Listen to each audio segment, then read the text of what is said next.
Hi guys, I'm Chris Van Meter and I'm a sales associate here at Gorges Volvo in Omaha, Nebraska.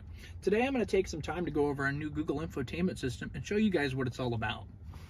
At first glances here, you'll notice that there's 4 different panels. One for our Google Maps system, one for our media, which will locate your Bluetooth, your Sirius XM, or whatever media sources that you'd like to use.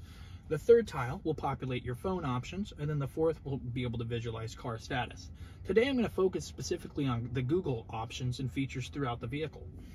So let's start with Google Maps. Google Maps is one of the most reliable and trusted map systems that is available right now. Something better than our old SPA system, for instance, that requires updates to be able to acquire new roads and things like this.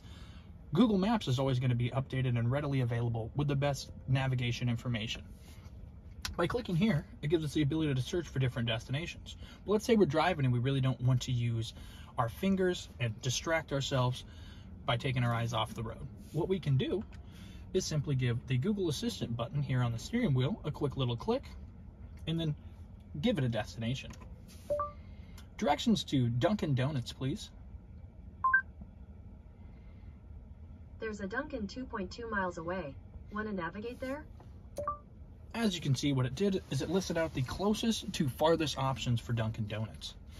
Something super handy is here in the gauge cluster, the map will always be present. So even if we don't have a destination there, we're going to know exactly where we're headed, where we've been, and where we're going. Now we're going to take a second to go over the climate portion of our brand new Google system here. As you can see, listed on the bottom is 70 degrees for the driver's side, 68 degrees for the passenger side, and then the fan in the middle. By tapping the fan, it's going to open up our main climate window. As you can see, you can affect the fan speed here and also the temperature of the passenger and driver's side. Now let's say we want to only click on the driver's side to be able to affect the entire temperature of the vehicle. By simply clicking this middle button here, which is known as our sync button, that'll sync up the temperatures between the two. And then by simply clicking on the driver's side, it is going to change what's going on the passenger side as well.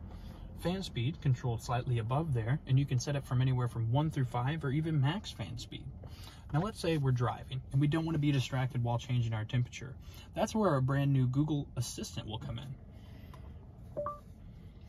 Turn fan speed up by 1. Sure, turning up the fan speed by 1. Turn temperature down. Got it, turning down the temperature. Turn on heated steering wheel. Sure, turning on the steering wheel heater. Turn on driver's side heated seat. Sure, turning on the seat heater for the driver.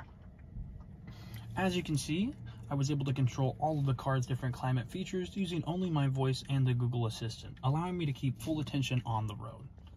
Something wonderful about the Google system is it really allows you to tailor the vehicle to yourself. So let's say you're more of a radio listener, you can just leave it at the Sirius XM if you'd like, or download iHeartRadio or other audio themed apps here in the Google Play Store. Other things that you are able to download would be stuff like Audible and TuneIn. So if you're a podcast listener or maybe you like audiobooks, that could be the route that would be best for you. As you can see, almost anything to do with the car, but especially everything to do with climate, can be controlled simply by using your voice, which is a wonderful technology for people that really want to keep their eyes focused on the road while driving.